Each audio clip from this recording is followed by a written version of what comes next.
नमस्कार। आप सभी का स्वागत करते हैं अपने YouTube channel D N Jha official पर। साथियों, कल अर्थात 19/11/2024 को सुप्रीम कोर्ट ऑफ इंडिया में NIOS DLED का मामला रिव्यू पेटिशन डायरी नंबर 4961/2024 के अंतर्गत सुना गया। आप सब ने लाइव देखा होगा कि किस तरह से जो हमारे एडवोकेट थे, माननीय, अगर एडवोकेट की बात करें तो गोपाल शंकर नारायण सर ने किस तरह से बातों को रखा, उनके लहजे से और उनके जो तर्क के द्वारा काफ़ी कन्विंस देखे माननीय जस्टिस BR गवई सर और प्रशांत कुमार मिश्रा सर। गोपाल शंकर नारायण सर ने अपने तर्क से साबित किया कि ये कोर्स 18 महीने का नहीं बल्कि 2 वर्षीय कोर्स हैं। काफ़ी बेहतरीन ढंग से चीज़ों को अदालत में माननीय जस्टिस BR गवई और प्रशांत मिश्रा सर के समक्ष रखा गया।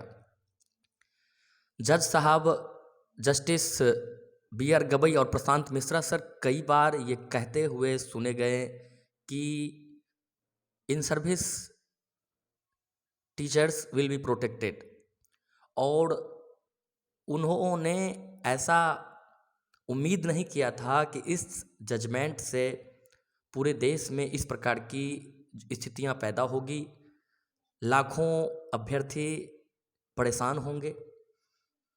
तो इस बात को अदालत के समक्ष माननीय जो गोपाल शंकर नारायण सर ने रखा कि ये कोर्स 18 महीने का नहीं बल्कि द्विवर्षीय कोर्स है, जिसे 18 महीने में किया गया है। 6 महीने का इंटर्नशिप इसमें शामिल है। तर्कों के माध्यम से MHRD के लेटर्स को रखा गया। सारी जो प्रोसीडिंग थी उसे अदालत के समक्ष रखा गया। फाइनली इस केस में 19/11 के बाद जो ओरल ऑर्डर दिया गया, आदेश पारित किया गया है, उसे आपके बीच रखेंगे।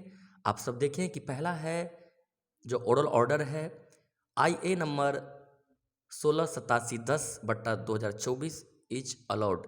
एक IA है जिसे अलॉट किया गया है। Issue notice in diary number 4961/2024, 50/555/2024, 50/722/2024 और 50/835/2024, रिटर्नेबल ऑन 10/12/2024। इन सबको नोटिस इशू किया गया है। और dasti service in addition is granted.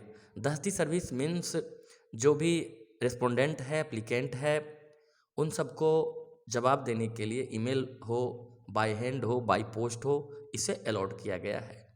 In addition to usual mode, liberty is granted to the petitioners applicants to serve notice through the standing counsel for the respondents।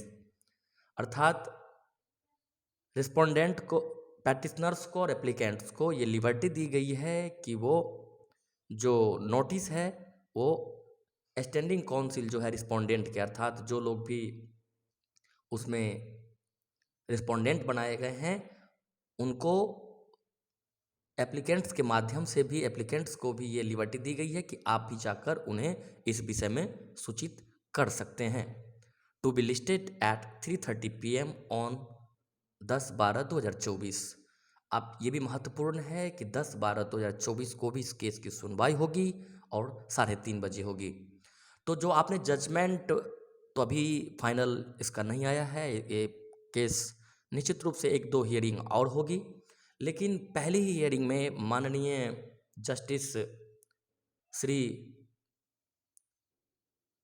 Gopal Shankar Narayan sir के द्वारा जो तथ्यों को रखा गया, बहुत ही काबिल तारीफ था। हमने पूरे जो आर्गुमेंट था उसको देखा और 100% नहीं लेकिन 99% कह सकते हैं कि NIOS DLED के जो टीचर्स हैं वो सुरक्षित हैं। पहले जो जॉब कर रहे हैं वो तो पूरी तरह सुरक्षित है, क्योंकि जब आर्गुमेंट चल रहा था, उसमें कई बार ऐसा कहा गया कि what is the problem, problem कहाँ है, जो भी कहाँ दिक्कतें आ रही है। तो जो जॉब में है वो तो सुरक्षित हैं ही, प्लस अदालत को ये कहा गया कि ऐसे टीचर जो इस डिग्री के द्वारा अपनी नौकरी बदलना चाहते हैं तो उसे आपके जजमेंट जो 28/11/2023 को दिया गया है उसको आधार बनाकर नई नौकरी से वंचित किया जाता है, या ये कहा जाता है कि ये कोर्स डीएलएड के समतुल्य नहीं है। तो डीएलएड द्विवर्षीय डीएलएड के समतुल्य ये कोर्स है। इसको हमारे महान अधिवक्ता गोपाल शंकर नारायण सर ने अदालत के समक्ष समझाने में काफ़ी हद तक सफल रहा।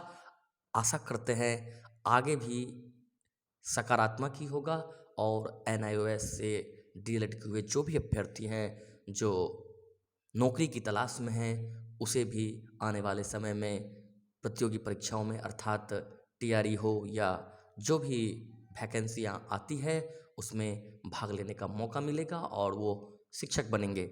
आप सबके उज्जवल भविष्य की कामना करते हुए फिर नई जानकारी के साथ आपके बीच आएंगे। तब तक के लिए आप सभी का बहुत बहुत धन्यवाद।